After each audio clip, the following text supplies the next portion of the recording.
Hey guys, what's going on? It's Eli, back with another review video, and of course, continuing on with the Star Trek Marathon.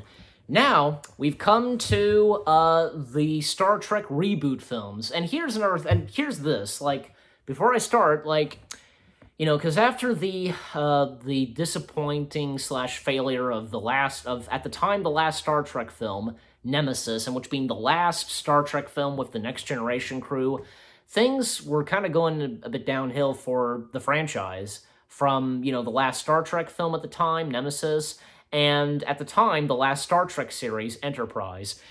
And to think, ever since 1982, when Star Trek officially came back, thanks to the success and wonderful writing of Star Trek II, The Wrath of Khan, from there on, with the rest of the Star Trek films, with Kirk and the crew, and when Star Trek came back on the small screen with The Next Generation, and later on, more Star Trek shows that came from Deep Space Nine, Voyager, and when it came up to the early 2000s, for example, Deep Space Nine and Voyager came to a close after 7 seasons, and with a new Star Trek show Enterprise, seemed okay, but I think, as of now, it has its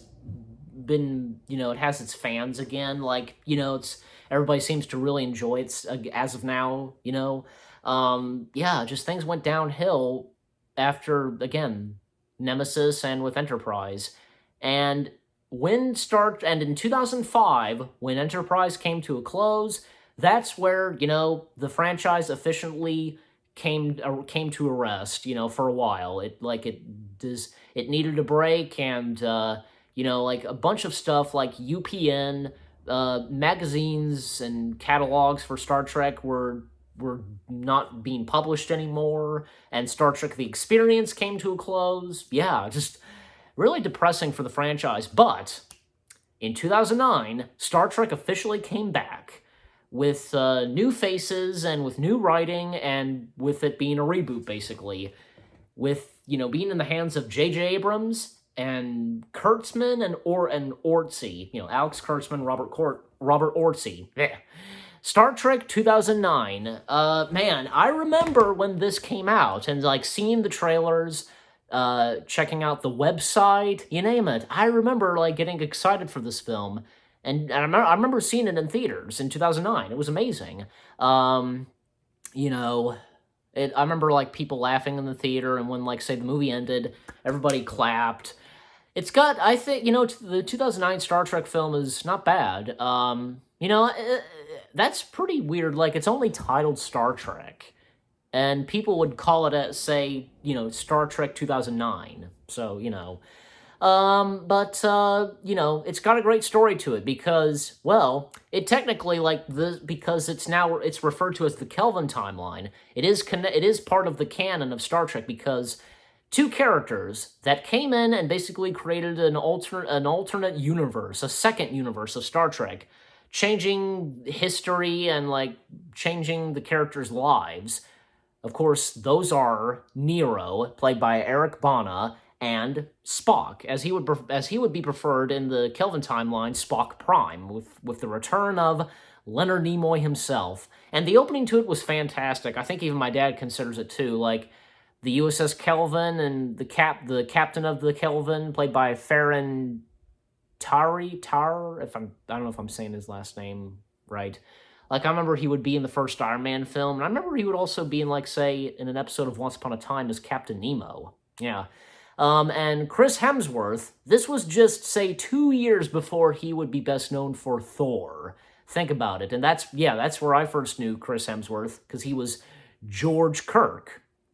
George Kirk's wife, Wyona Kirk, played by Jennifer Morrison, who would also be best known, to go on being in Once Upon a Time as, Emma Swan.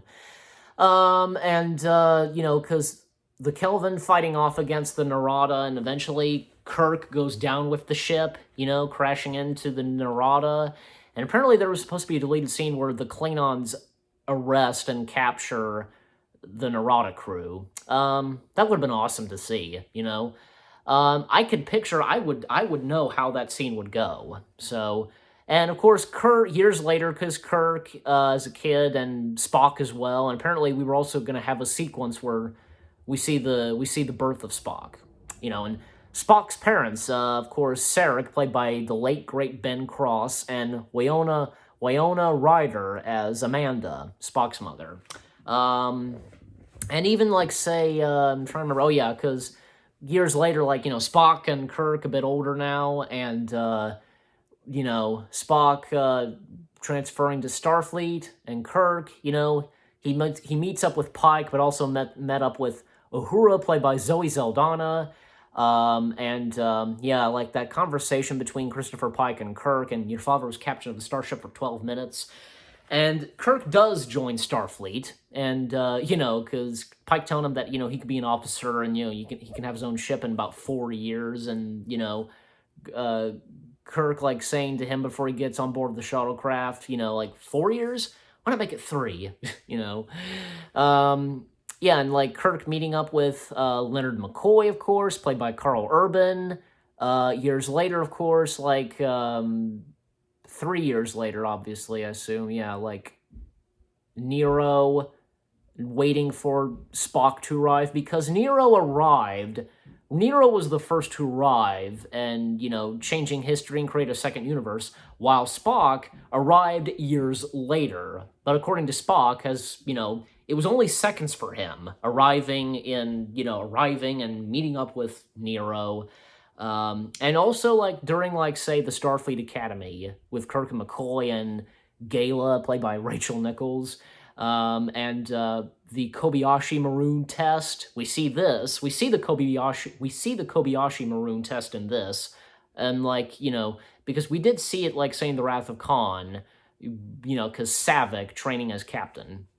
And, also, the admiral who's a judge, because of the Starfleet Academy Court, I want to say, played by Tyler Perry. What's his character's name? I forget. He's done those funny movies. I can't remember, but he can play serious roles too, and this too, of course. So Tyler Perry, he was really good in this, and I remember Kirk asked McCoy, who is that pointy-eared bastard? And McCoy says, I don't know, but I like him. Let me tell you something. The casting, okay, my dad told me this, and I can tell too. Even Chris Pine established this too, that, he wasn't going to imitate Shatner. He was going to do Kirk his own way. I mean, I don't know, but I guess it's okay. But say some of the cast, Carl Urban is playing DeForest Kelley. Zachary Quinto is playing Leonard Nimoy. Simon Pegg is for sure playing James Doohan. Is playing Scotty, of course. Zoe Saldana, I'm not really sure. I don't think so. I don't know. But let's face it, these are some of these characters, in their years of being young, and they would kind of change a little bit as they would get older. You get my point. Also, yeah, the late, great Anton Yelkin, who plays Pavel Chekhov. I think he was playing Walter Kane, I'm pretty sure. And, oh yeah, John Cho as Sulu. Yeah, he was good as Sulu, too. And also, this was the last time ever that Majel Barrett, the widow of Gene Roddenberry, she would be the voice of the Starfleet computer, and apparently she recorded her dialogue a couple of days before she passed away. And this film being dedicated to her and Gene Roddenberry.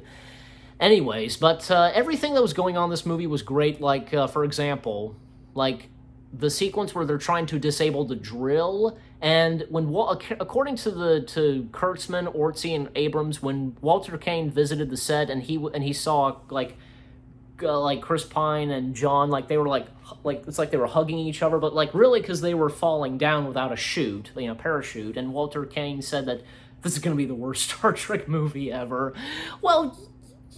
Because you'll wait and see. You'll see what's going on. It's not them hugging. And also Majel Barrett, according to everybody, to Abrams, Kurtzman, Ortsy, Majel Barrett felt that that Gene Roddenberry would have thought this was the best Star Trek movie ever, and apparently they applauded for her, after she said that.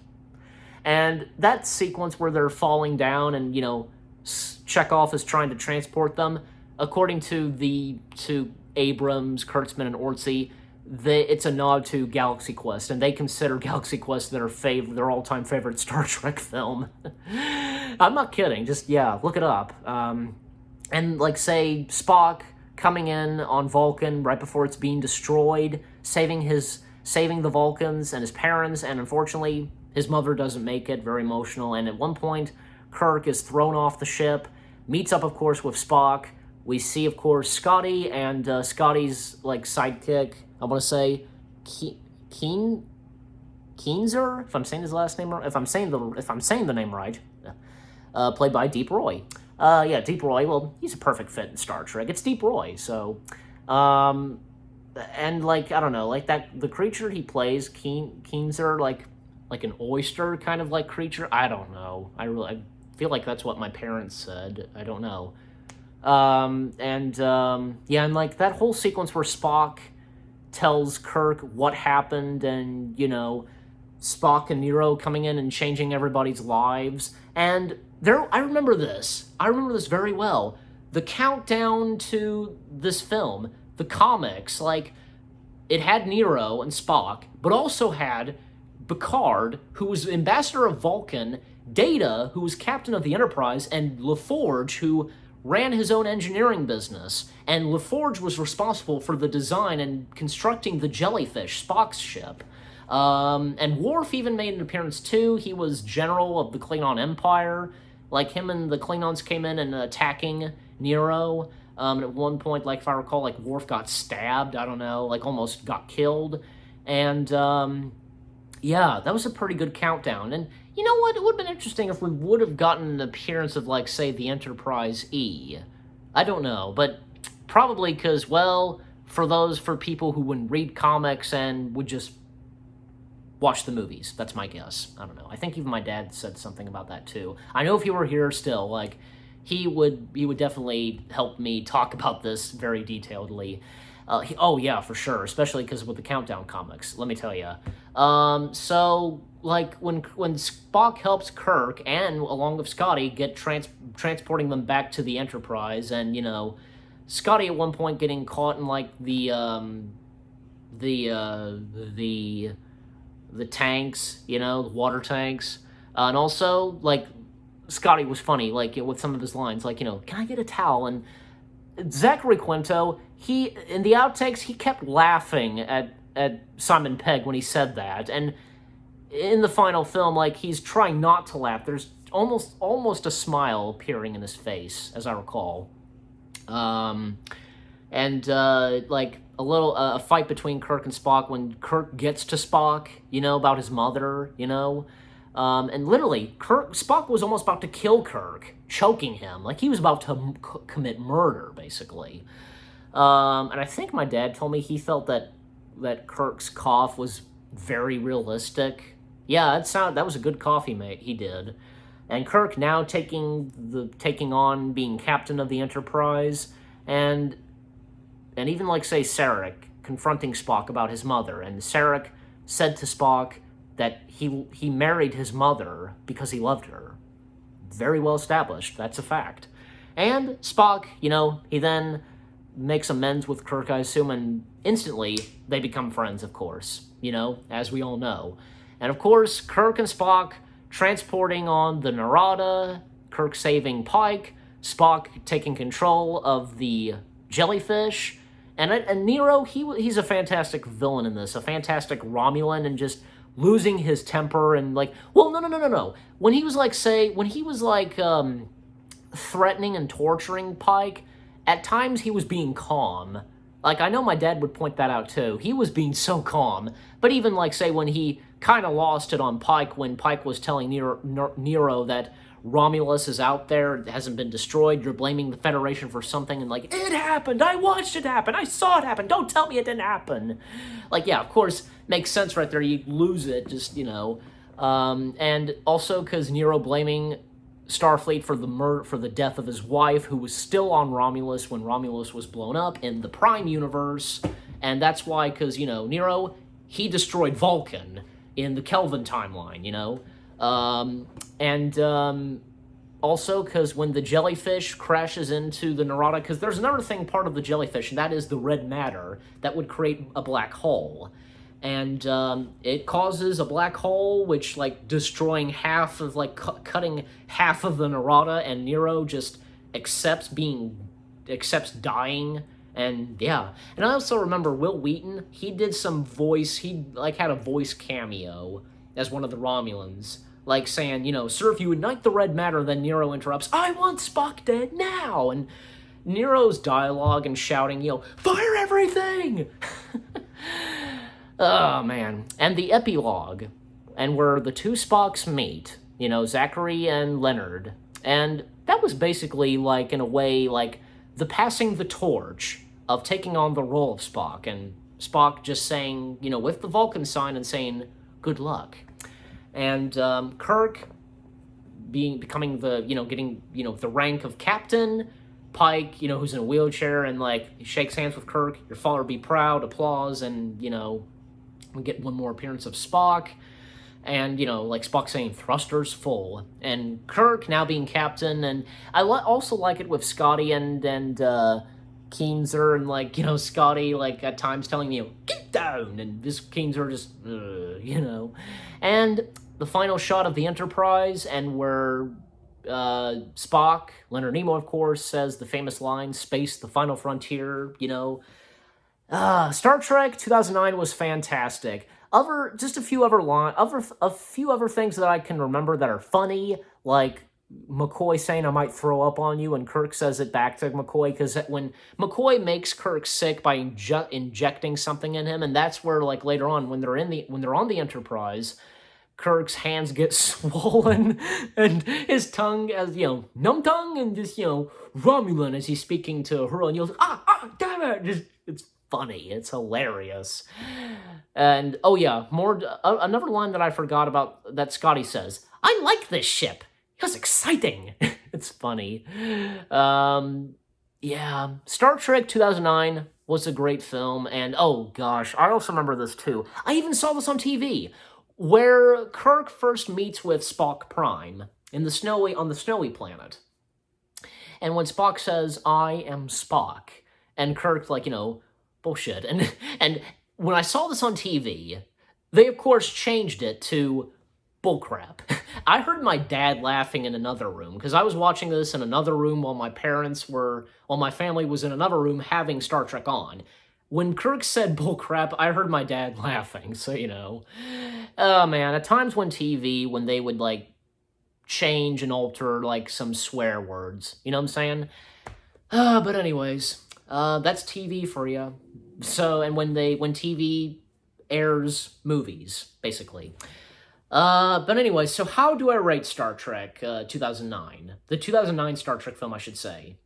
Yeah, what the heck. 10 out of 10. I give Star Trek, the 2009 Star Trek film, I should say, 10 out of 10 stars. You guys let me know what you thought of my review, I should say. What you thought of this movie, if you've seen it before, leave comments, and give this review a like as always, and yeah. And 2 more Star Trek films are on the way, so keep looking forward. So the Star Trek review marathon is almost ending, is almost coming to an end. We have 2 more Star Trek films to do, and of course in the Kelvin timeline. So again, 10 out of 10 for the 2009 Star Trek film. Stay tuned later this week for my review of Into Darkness and Beyond. I'll see you guys in the next video/review. Take care, peace out, and live long and prosper.